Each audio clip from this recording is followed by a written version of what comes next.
Everyone's speculating what's happening with Carnage, and in this episode we're going to tell you what's really happening with Carnage.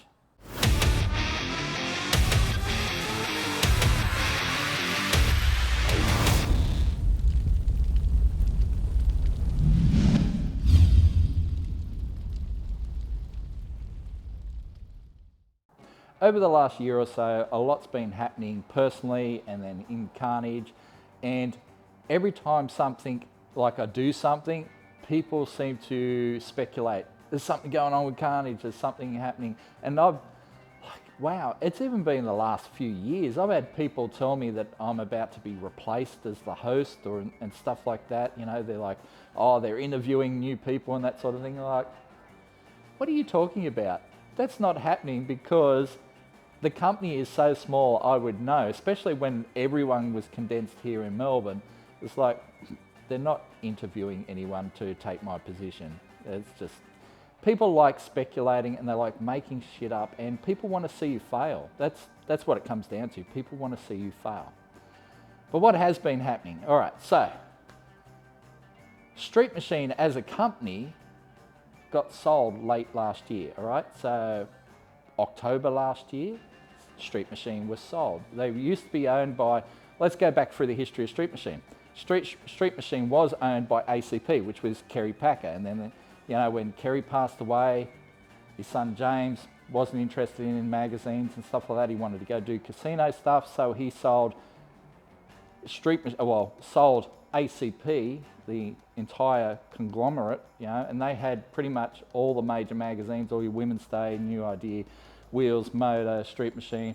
They had so many magazines, all right?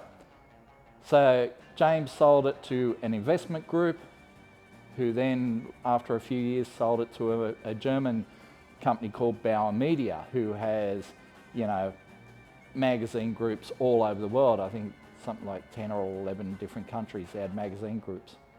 And then COVID hit and things got really tough. And right at that time, you know, Bauer, like when New Zealand government decided that magazines weren't a necessary business, Bauer just went boom, drew a line for the whole business in New Zealand. They shut them all down. Same thing nearly happened here in Australia, so we nearly lost all of it right then and there. But managed to, the government said no, media and magazines and stuff, it's a necessary business, so Bauer kept it on. But after a couple of years, they decided, you know, we're going to sort of pull back on our international holdings a bit.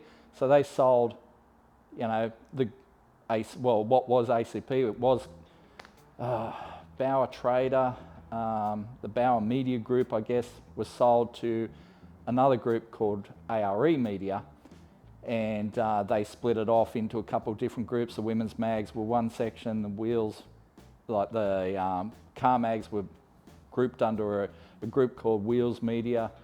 So we were all part of that. And then they've been, because it's an investment group, what do? They strip mine the company and sell off anything that's worth any money. That's just the truth of it. That's what happens. And so they sold, you know, bits and pieces of the business away, and Street Machine's turn came, and they sold Street Machine to Out There Productions. Now, you might not be familiar with the name Out There Productions, but you understand who they own, which is Summernats. Out There Productions owns Summernats, Red Centre Nats, they run Red Centre Nats for the Northern Territory Government, but Rocky Nats, all those big car shows, MotorX, Motivation. I mean, Out There Productions, when it comes to the show side of the business, they pretty much own it all. And so they saw the value in buying Street Machine, so they've bought Street Machine, and that happened late last year.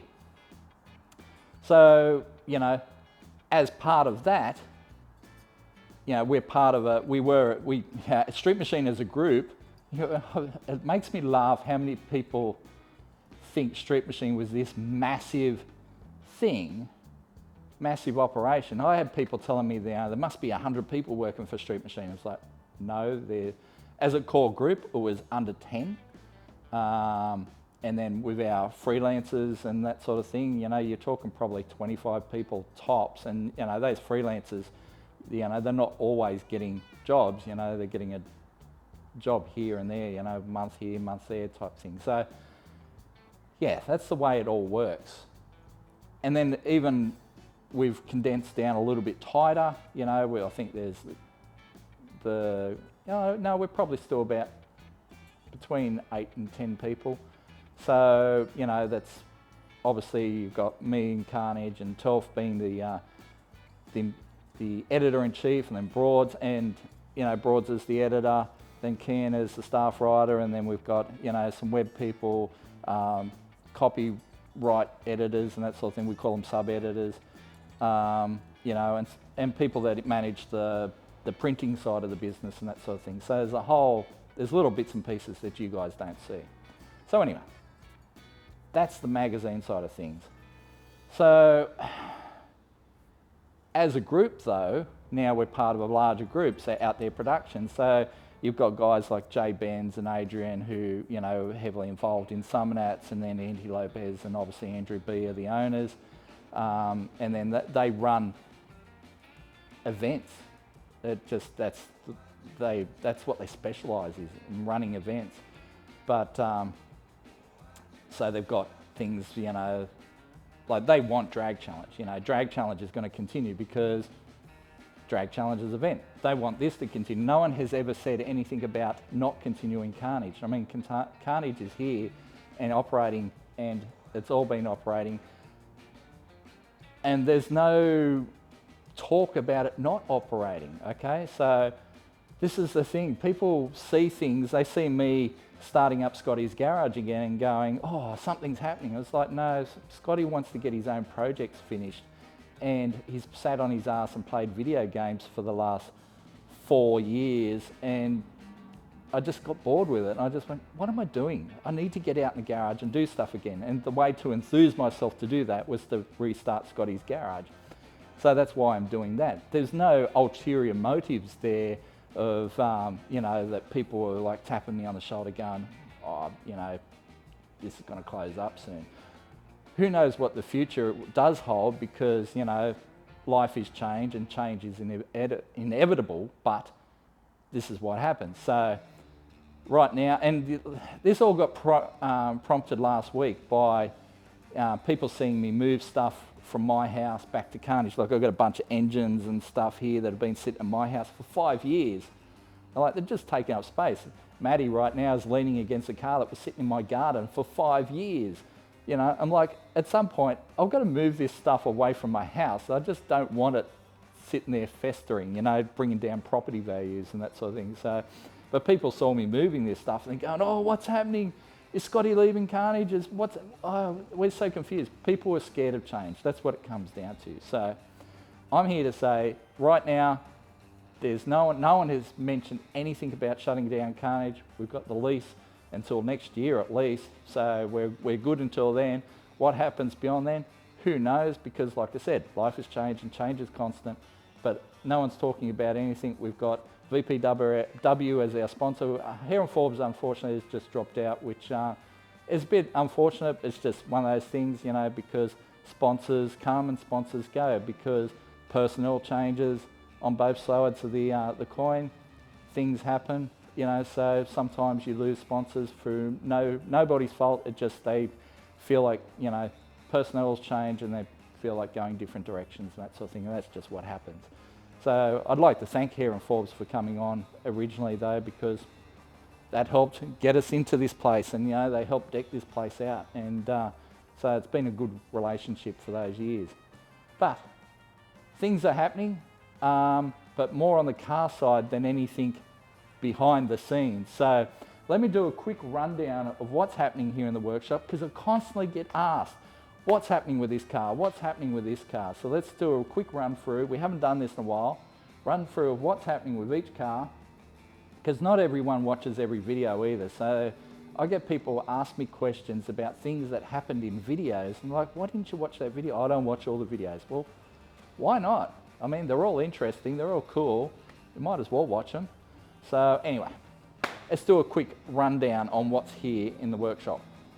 So let's start with this car. This was 12s for $1,200 was what the idea was. The car we bought originally as a spare parts car for Turbo Taxi, as in, this is where the first green top for Turbo Taxi came from. I mean, this taxi came with a green top. It's actually sitting on the floor down there, had a rod knock.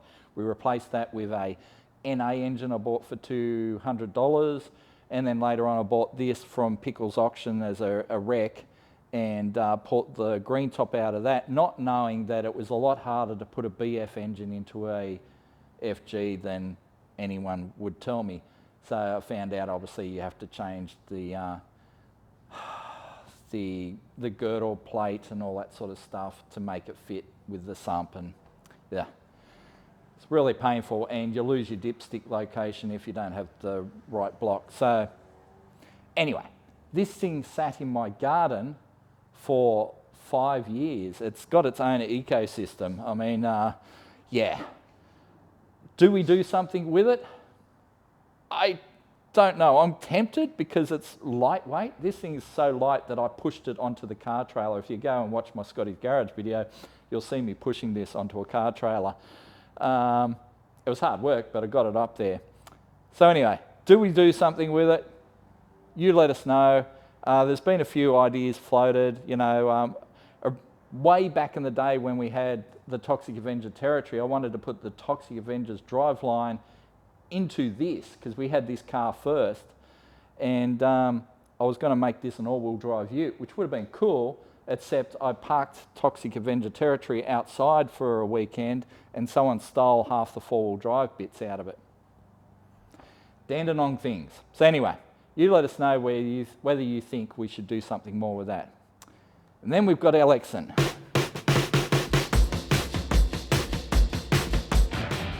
So for those that aren't aware, we've raced the Lexan recently at Calder Park.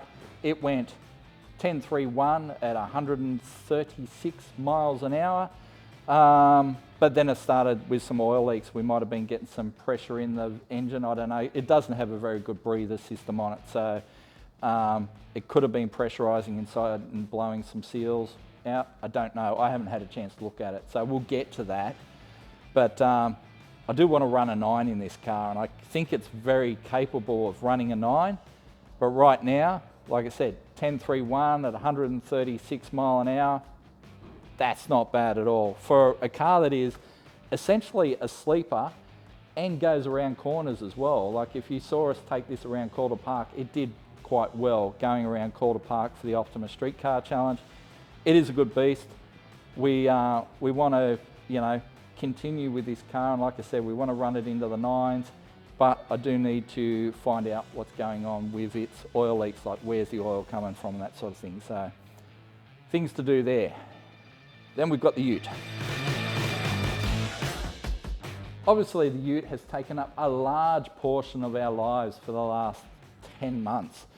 It was supposed to be a very quick, let's build this, you know, it was going to be like 15 episodes. I think we're up to like 30. Yeah, it has ballooned out a bit. Like it's ballooned out in time and costs. We did a lot more to it than we intended. Originally it was getting built as like purely an 850 car. Well, now it's going to run 850 standing on its head. The plan is to take it to Drag Challenge in the 850 class and run 850s all week, which the car is very capable, or should be very capable of doing. We're testing it this weekend at Heathcote Park. So Adam's going to tow us up with his trailer and stuff, and me and Adam and the MPW crew are going to do some testing with this thing and see where we're at. You know, we're just going to make sure it goes down the track straight and everything first. We're not going to do a full send on it because there's no parachute on it, no fire system, no under engine tray or anything like that. So there's a whole bunch of extra safety stuff we do have to do. And at the moment it's just a fast street car in the same vein as say the Lexan, although it does have a roll cage and harnesses and all that sort of stuff, and I've done the tail shaft loop. All that stuff is done. It is pretty much ready to go as it sits, but yeah, we're not going to go fully sending it because, you know, we don't want to die. Pretty simple, you know, really. I think it's going to be pretty safe. It should be fine, but, you know, you don't do stupid things. We're just going to go out there and, like I said, 60-foot pass, maybe a 330, maybe a half track. We'll see where our times are half track. If we feel it's doing everything right, maybe we'll do a soft full quarter pass, but you know, I wouldn't expect it to run anything silly. Like if it runs a single digit number, I'd be happy, you know. So yeah, that's this weekend. We're going to be doing that. So that'll be fun. So look out for that on a future episode of Scotty's Garage. Oh no, Carnage. Fuck, there's 2 shows now, so I'm getting all mixed up. Anyway, on Carnage. God, I did say it.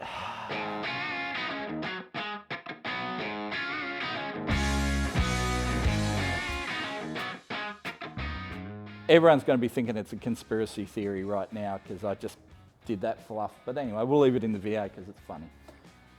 Superman. After we got it going again a couple episodes ago, I've done absolutely nothing with it. I was supposed to get it down to our rego guy and get a roadworthy certificate and all that sort of stuff, but I haven't finished doing some things, and you know, there's never enough time in the day, is there? So, but that is, I've got to put the airbox back in it and that sort of thing.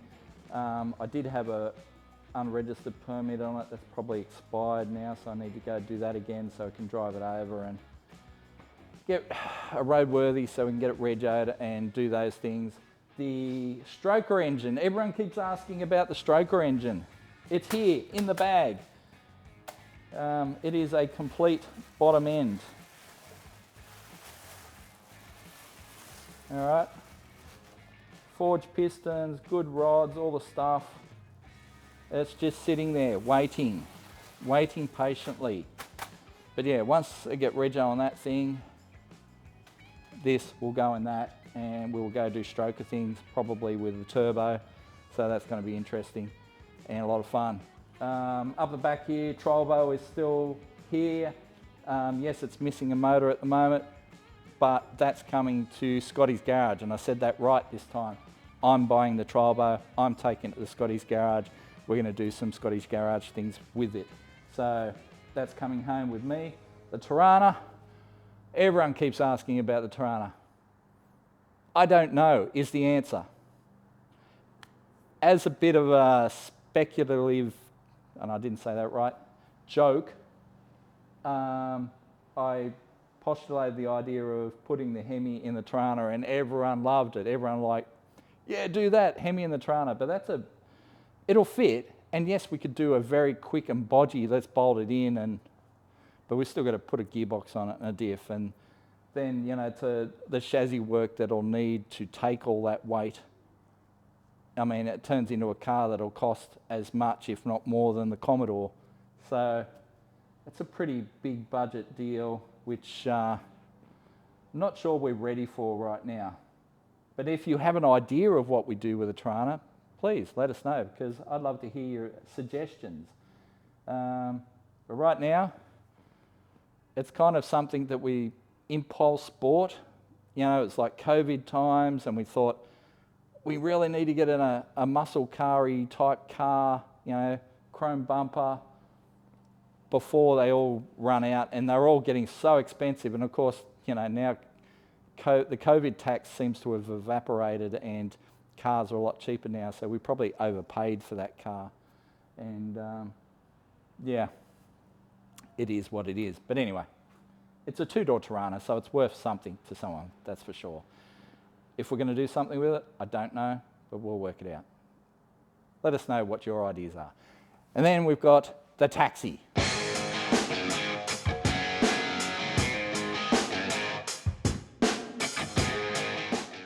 And it's been a journey. Taxi is the OG Carnage car, and it's been an adventure. So the engine is at a machine shop right now. It's been there for quite a while, and we will be getting it back shortly. However, I don't think it's going to be this week. So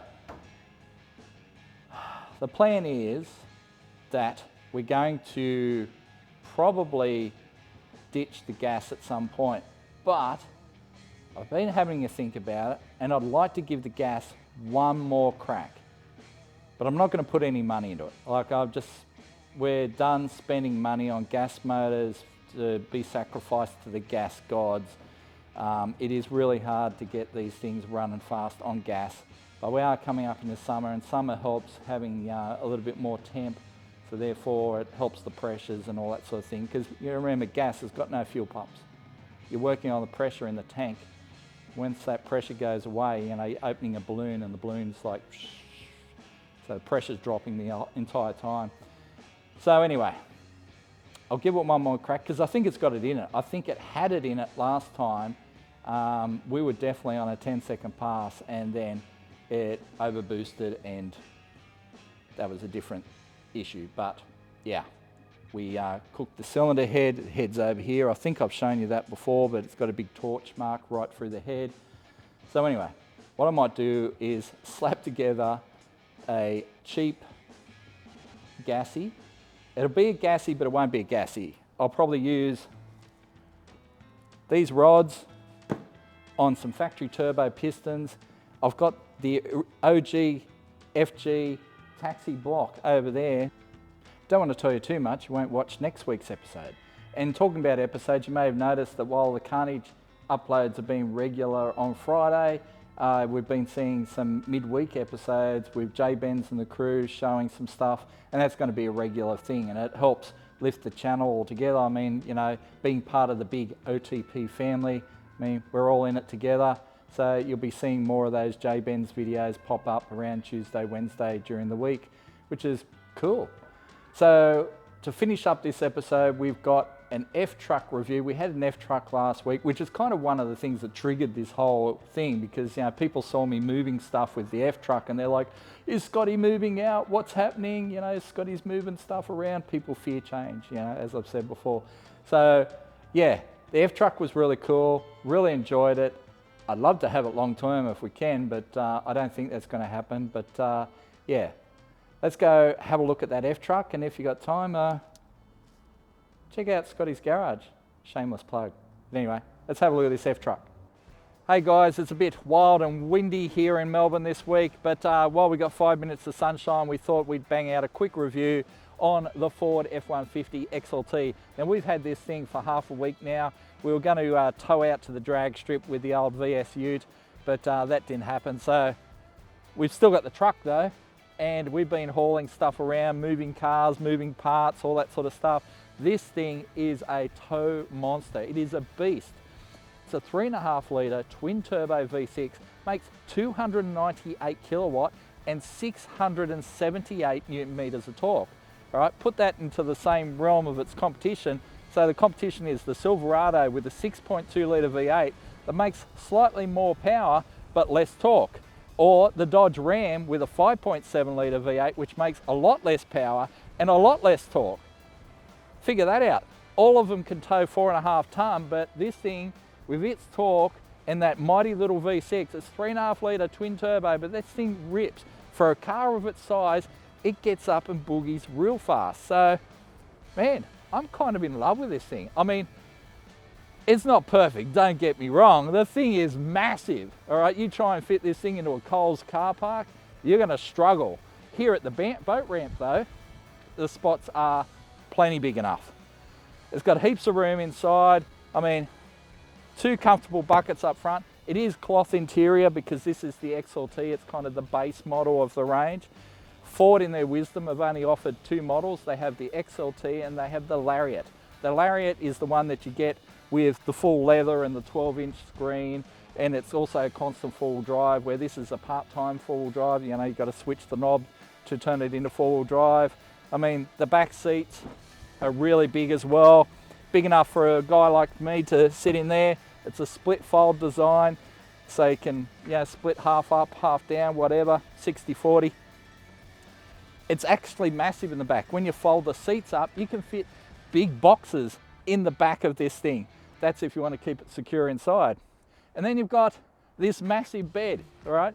6.5 foot long bed, so I can lay flat in this bed, no worries at all. And if you think you're going to struggle to get up into there, check this out. It comes with a step built into the tailgate.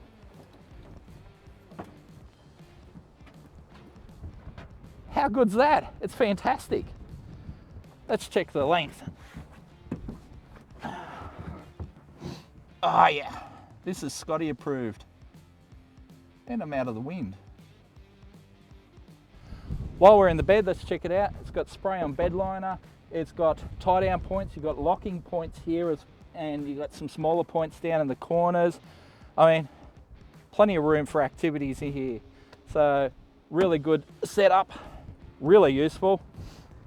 You want to measure your fish against the tailgate. You've got markings in both centimeters and inches, so up to 48 inches or 100 centimeters. I love this handle so you don't fall off. I mean, I'm getting a bit old, so I'm not as young as I used to be, but still, what a great setup. And just folds away into the tailgate, just like that. As I mentioned before, it is a tow monster. We're only towing cars and engines around, but this thing will tow 4.5 ton. All right, obviously braked trailers only, but still, it's a rig. This thing is a rig. Of course, when you're driving around with a trailer behind you, it's a very long rig as well. So a lot of fun. Would you use it as a daily? I have been, and I have found it has its quirks. Like drive-throughs are your enemy. You don't fit through a drive-through very well with this thing. And I did that with a car trailer. They did not like me. I didn't rub it against anything. I was very careful, but they did not like me taking it through a very large drive-through. It has rear parking sensors. It has reversing camera and all that stuff. And that brings up another point that really irks me with this car. So as I said, there's a lot of things I like about this truck, but one or two things I don't like. Starts without a key, that's fine. Fires up nicely. It has a column shift. I grew up with column shifts, so that's not a problem either. The screen is kind of small at 8 inches. It's not very big. You know, the Lariat has the 12-inch screen, which is obviously awesome. But check this out. This is the reverse camera. It says full view, not available. There's probably a reason for that. You've covered 5% of the screen with a sign that says the full view isn't available. And you can't remove it, not that I can find. Maybe there is a secret scroll thing that allows you to remove that, but I have not found it yet. It does have dual zone climate control. It has plenty of ports for charging things. You've got ports there, you've got 12 volt there. You've got a fold out table there to lay a laptop down if you're a working man that needs to check your invoices on the job site or whatever. That is awesome. Makes for a nice little table. It does lock, so if you want to put your valuables in there, you can lock them away. Obviously, you've got glove boxes and little hatches and all that sort of stuff. Sunnies, all the gear. It isn't too badly appointed for what is essentially a base model. You know, it's not too bad at all. And of course, the seats are comfy, plenty of cup holders. What more can you say about it? It is, like I said, plenty of room in here, and the back seat area is massive. Let's go have a look at that. Okay, grab the handle. In we go. Oh, look at that. As I said, plenty of room in the back. I'm 6 foot tall, and you know, you can make a long trip in the back of this, no worries at all. Another charging point down here for your devices, more 12 volt, cup handles, pockets, all the stuff. So yeah, 4 people, 4 big people could make a very comfortable journey in this truck, long distance, like if you're going to a race meeting or going out to the river with a boat or going camping. 4 people easily, 5 at a stretch. I mean, I'm not sure I'd want to be the center row person. I was going to use another word there, but yeah, I'm not sure I'd want to be in the center for a big long trip, but still, this is plenty comfy. So that's the Ford F-150 XLT in a bit of a nutshell. It is a awesome tow rig, there is no doubt. I'd love to try the Lariat to see what that's like with all the extra features, but the sheer size of this thing, yeah, it's it's interesting. Would you want to live with one of these, you know, on a day-to-day basis, knowing that the Australian infrastructure isn't set up for cars of this size? I mean, as good as it is, little chores like stopping for bread and milk can be actually a bit of a mission. You know, they don't fit into Coles car parks very well at all. I mean, you really have to plan your adventures, plan where you're going to stop, and especially when you've got a trailer behind you, then you turn into basically a heavy combined vehicle, and that makes your adventure so much more interesting. So it has a massive tank though, so 136 litre tank, which means you don't have to make a lot of fuel stops, but you'll certainly pay for it when it comes time to fill up at the pump. However, I give it probably 3.5, 4 stars. It is a really good tow rig.